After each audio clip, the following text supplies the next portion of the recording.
Hello and welcome to this episode of Cosmic Tarot, where today we're going to be letting the Trionfi Della Illustrated Pips edition, created by Patrick Valencia, the artist behind the amazing Deviant Moon Incorporated Deviant Moon Tarot that I absolutely love. The deck that he's created as well, this beautiful deck right here. We're going to be letting it share its message with us. Whoever needs to hear it, this is the message we have.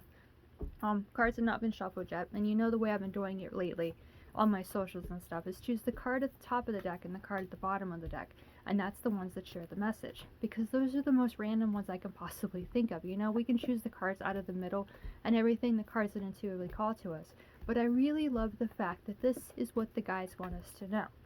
And as always, as we shuffle the deck in my weird way of shuffling, but this is one of 500 copies of this deck.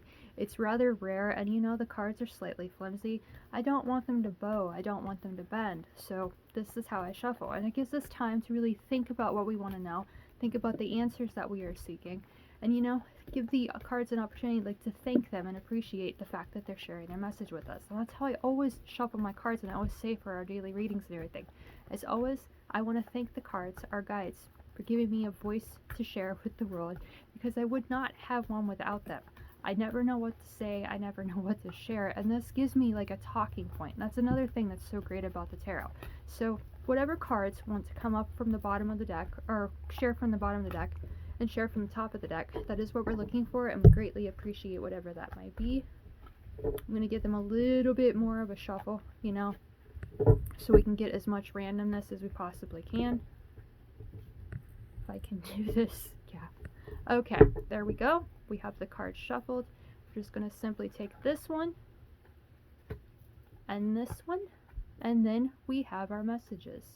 Now the Devil is the card. I'm going to set these like this because, you know, we just have two. The Devil is the card that's on the top of the deck, and the Four of Cups is the one on the bottom of the deck. And I did just remember that the last time I did this, and the way I do it on my dailies, is to spin the deck out, fan them out, and then certain cards will stick out to us, and they're part of our message as well.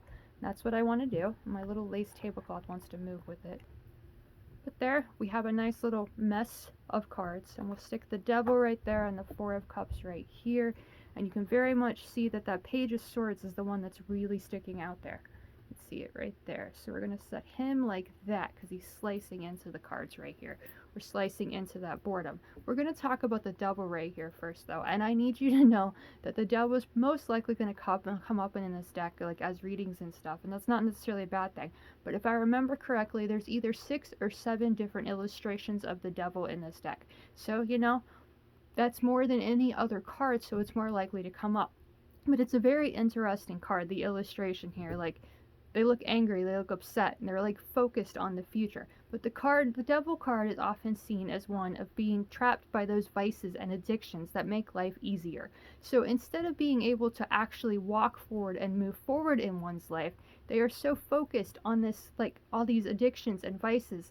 It can be distractions in our lives, like video games and television even, not just drugs and alcohol, that can cause us not to be able to move forward in our lives. So that kind of suggests it right there. There's something in our life holding us back, some reason that we aren't able to move forward, because we're letting those vices and addictions, those things that make life seem more simple, we're letting them hold us prisoner in our lives. Now that energy of the 15 up here, the 1 and the 5 combined together, the Magician with the Hierophant, giving us the energy of the Lovers, says we're able to begin whatever we want moving forward. The past can't hold us back, and we're free to begin again whenever we desire.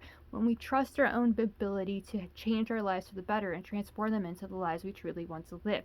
That energy of the 1 and 5 combining to make the 6 of self-reflection and the Lovers suggest taking the time to look back on those past, find the things that are really bothering us and causing us to doubt ourselves and lean towards those addictions and vices, to forget about it, finding the lessons learned, to be learned from there, the lessons to reflect on, and the knowledge that those lessons have to teach us, or those pasts have to teach us, can give us what we need to move forward.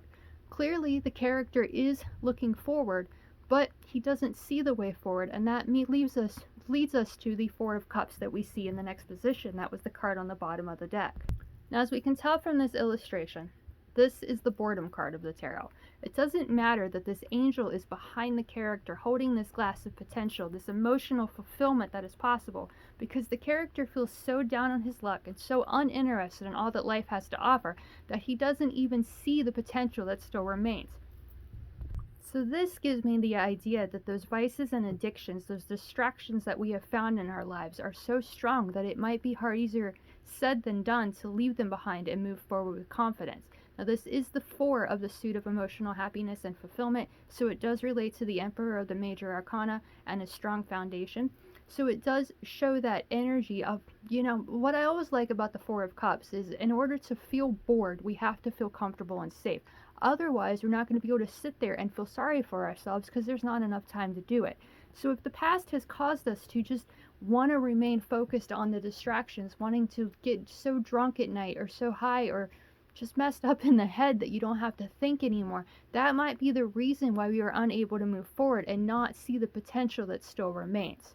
So that is the energy of these 2 cards right here, and I'm sure I'm not alone in these thoughts. You're watching YouTube videos, you're playing video games, I'm doing the same thing. I get lost and distracted into television entertainment too, and I've had my fair share of drinks and everything as well. So that energy is the reason perhaps why we're not able to move forward, because we're so focused on the negativity or so focused on the past and thinking that the future is going to be much of the same that we're not able to see the way forward. So that brings us to the energy of the Page of Swords that seemed to really stick out there, that we were like just out of the little horribly done spin that I just did. But the Page of Swords here is the beginning of the suit of the Court of the Mind. So this often shows useful information. So this goes back to that devil that we spoke about earlier, and how it might be the things that were past, the past experiences, that energy of the 6 connected to the 15 that causes us to want to give into the vices and not move forward and be bored in our lives. So this says face those demons, face those past, find the confidence and the lessons and the knowledge that those past have to teach us so we can move forward and begin trusting our minds and ourselves more. I should have mentioned, and I didn't, the astrological correspondence to this devil. The devil is astrologically connected to the Capricorn of the zodiac signs, the cardinal earth sign of the zodiac, and the one I put most related to the most talented and creative sign of all. So whatever you want this earthly existence to be, whatever you want your life to be, believe you can do it. This cup can relate to the Ace of Pentacles or Ace of Cups in the background right here, and shows the potential that exists when we're able to look up from the pain of our past, look up from the distractions, and see the potential that still remains. We are the strong foundations that we seek, with the power to create the external strong foundations we want. Whatever we want to achieve in these earthly existences, we have the power to do so. When we slice through the lies, through the past that is holding us back, and really find the confidence to trust in ourselves and our minds, we can do anything we set our minds to, and it's never too late to begin again. We had that energy there with devil as well. And I want you to think about the fact that the devil is spelled backwards, lived. So in order to live, we have to embrace that side of ourselves, forgive ourselves for the past, and love who we are in the present, and really believe in ourselves in the present, and believe our futures can be what we want them to be. See ourselves as the strong foundations we are. Slice through whatever is bothering us, turn off the distractions, focus on yourself and what makes you happy, and you can achieve whatever you set your mind to. Don't let the pain of your past hold you back or make you feel like a prisoner in your life. Don't let it lead you to just focusing on the distractions and the drugs and alcohol that make life easier to deal with, because that's going to lead you to feeling really bored and uninterested and not see that all that life has to offer. So focus on your own happiness. Don't feel bored in life. Create the life that you truly want to live, and trust your mind to begin believing in yourself and creating the life that you truly love and enjoy. Thank you for watching. This was a very short reading. I hope that you enjoyed it, and it gives you the insight, inspiration, and empowerment you need to make your life exactly what you want it to be. If you like a reading with this deck or any of the decks in my collection, you can feel free to message me on any of the socials. Just book a reading directly on my website, or comment on this video and we can do it that way. Thank you again for watching. I hope that you enjoyed, and I'll see you again in the next one.